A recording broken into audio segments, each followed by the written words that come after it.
बीरबल, मैंने महारानी मीरा के दर्शन करने, जबकि मुगलों का और इनका राजपूतों का वैर था, लड़ाई थी। कहते महाराज आप कैसे दर्शन कर सकते हैं, आपकी तो लड़ाई है।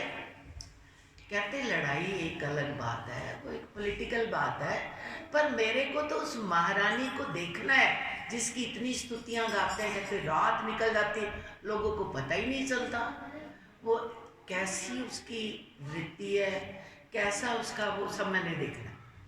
कहते महाराज फिर ऐसा करो, आप संत बन जाओ। राजा बन के तो आप जा नहीं सकते वहां पे, संत वहां बेशुमार आते हैं, कोई पूछता नहीं है कौन से धर्म का कौन से मजहब का। आप संत बन जाओ, ये घोड़े गाड़े ये अपने सारे रथ रुत पीछे छोड़ के 2-4 किलोमीटर पैदल चलो। महाराज संत के पास जाने के लिए तप करना पड़ता है, तो मैं भी चोला पहनता हूँ, आप भी पहनो, तो हम संतों की लाइन में जाके बैठ जाएंगे। तो फिर आप देख लेना महारानी का, उसकी इबादत देखना, उसकी पूजा देखना, उसका नाच देखना, डांस देखना। तो अकबर चले जाते हैं, पर बड़ी श्रद्धा से गए वो। अकबर बीरबल बैठे और महारानी मीरा का उन्होंने नित्य नए भजन गा के, नित्य नए पदों की रचना करके भगवान की स्तुतियां गाती थी।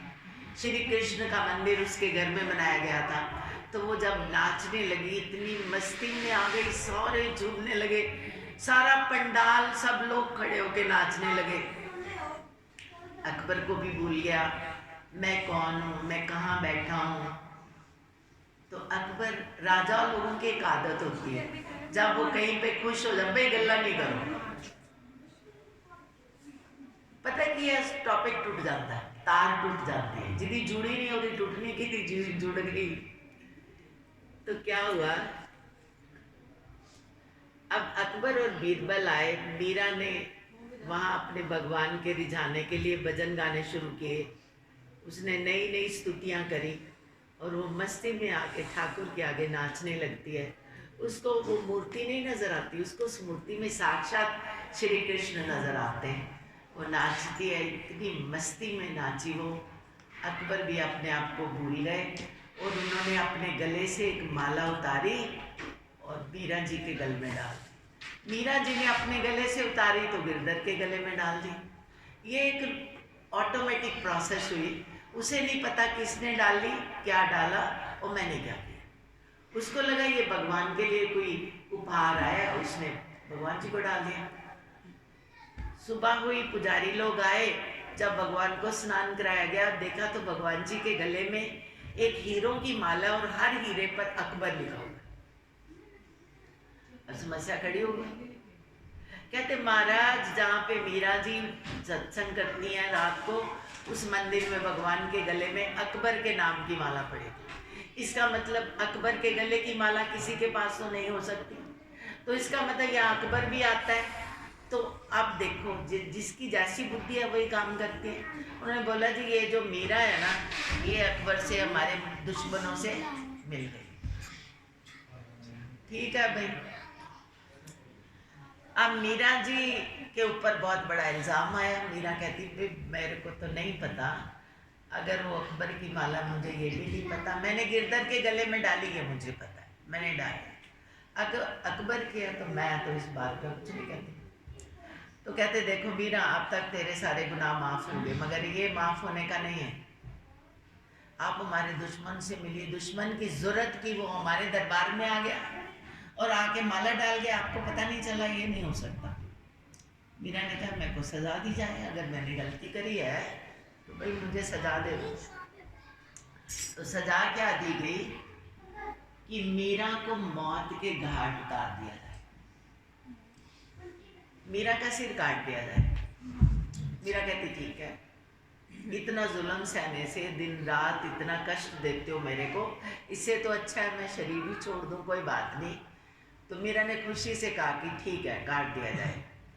तो राणा ने पूछा मीरा, जिसको मारना होता है उसकी अंतिम इच्छा मान ली जाती है, तो तू बता तेरे क्या सलाह है, तेरा सिर कहाँ पे काटा जाए। कहती मेरी एक गुजारिश है कि मेरा सिर गिरधर के मंदिर की दहलीज पे काटा जाए। जब मैं मरूं तो मेरा गिरधर मेरे सामने हो, बस आप काट दीजिए, कोई बात नहीं। तो डेट फिक्स कर दी गई, अनाउंस हो गई, क्योंकि राजाओं की बात थी और वो भी महारानी थी कि इतनी तारीख को इतने बजे मीरा का सिर मंदिर की दहलीज पे काटा जाएगा। मीरा बहुत खुश है कि मरना है गिरधर के सामने, गिरधर के लिए। मैंने तो कोई गुनाह नहीं किया, मैंने तो अपने भगवान से प्यार किया है, उसको याद किया है। माला कौन दे गया, कहाँ डाली, कहाँ गई, मुझे नहीं पता, पर चलो कम से कम तुझे देखते हुए तो मरूंगी, तू देखेगा तो सही। तो जब मीरा तैयार है, खुश है, कोई डर नहीं, कोई खौफ नहीं, उसने जाके दहलीज पे सिर रखा और ठीक वक्त पे राणा आए। अब तलवार आपको पता कैसे निकालते हैं, ऐसे पीछे से लेते हैं, मारते हैं। जैसे ही राणा ने तलवार पीछे गए, ठाकुर ने पकड़ ली तलवार। अब मीरा सिर झुका के लेटी हुई है, वहां पे बैठी है, और उधर से तलवार भगवान आगे नहीं आने देते। भगवान के जोर के आगे राणा क्या करे। बहुत देर हो गई तो मीरा कहती है, गिरधर मरने में भी देर करते हो, मार तो दो। ऐसे पीछे मुड़ के देखा तो भगवान खड़े, राणा को थोड़ी दिख रहे हैं, मीरा को दिख रहे हैं। मीरा उठती है, भगवान के चरण पकड़ लेती है और रोने लगती है, अभी भी तुझे मेरी जरूरत है, तभी तुम मरने भी नहीं दे रहा मेरे को। तो भगवान कहते हैं, कोई जालिम मेरे प्यारे को मार दे, ये तो मैं नहीं सहूंगा। मीरा कहते अगर नहीं सहना तो फिर कृपा करो, राणा जी को भी दर्शन दे,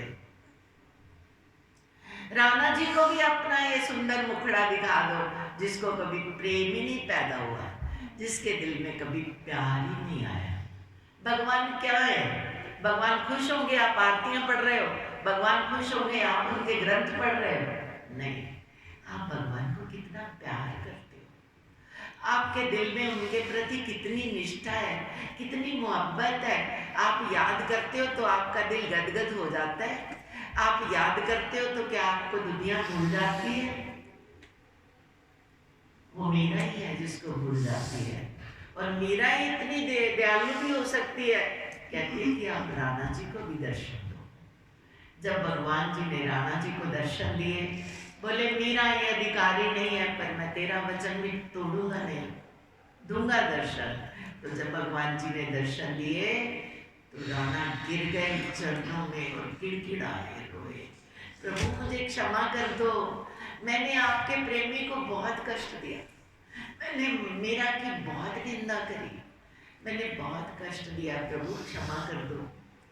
भगवान कहते हैं कि मेरे भक्त को जो प्यार करे, जो निंदा करे, जो कुछ करे, मेरे भगवान का मेरे भक्त का कष्ट मैं नहीं सह सकता। कहते अपना मान तले टल जाए, भक्त का मान न टलते देखा। भगवान का मान भले टल जाए, उसके भक्त का कोई मान टाल ले, उसके भक्त को कोई बुरा भला कह दे, भगवान जी कहते मैं नहीं सहता, कोई बात नहीं, आप मेरी मीरा का सत्कार करो, ये मीरा मेरी आपके दरबार की शान है, इसी से आपका मेवाड़ अमर हो जाएगा, इस मेरी मीरा से आप अमर हो जाओगे। तो मीरा जी को राणा जी ने प्रणाम किया, भगवान चले जाते हैं। अब मीरा को सब मानते हैं, तो मीरा कहती है राणा जी मैंने वृंदावन जाना है। तो राणा वृंदावन चली गई, तो वहाँ उसके जाने से पहले उसकी खुशबू फैली हुई थी, सबको पता था मेवाड़ की महारानी, उसके लिए कृष्ण प्रकट हो गए, ऐसा हुआ वैसा हुआ। उसे लगा जहाँ मुझे सब जानते हैं, सब मेरी स्तुतियाँ करते, वहाँ मैंने नहीं रहना। तो मीरा वहाँ से द्वारिका चली गई। अब द्वारिका आप सोचो, इंडिया का लास्ट कोना द्वारिका है, उत्तर भारत में मीरा रहती है और साउथ में लास्ट में द्वारिकाधीश गए हैं, द्वारिका है वहाँ पे। तो मीरा द्वारिका चली गई, मीरा की तो मस्ती हो गई, ना कोई जानता ना पहचानता, मस्ती से वो रोज भगवान के दर्शन करती है, उनके लिए कभी भोग बना के ले जाती है, कभी वस्त्र बना के ले जाती है, भगवान जी की सेवा करती है। और इधर क्या हुआ, मीरा के जाने से मेवाड़ में सूखा पड़ गया, बारिश नहीं हुई, अनाज नहीं हुआ, भूखे मरने लगे लोग।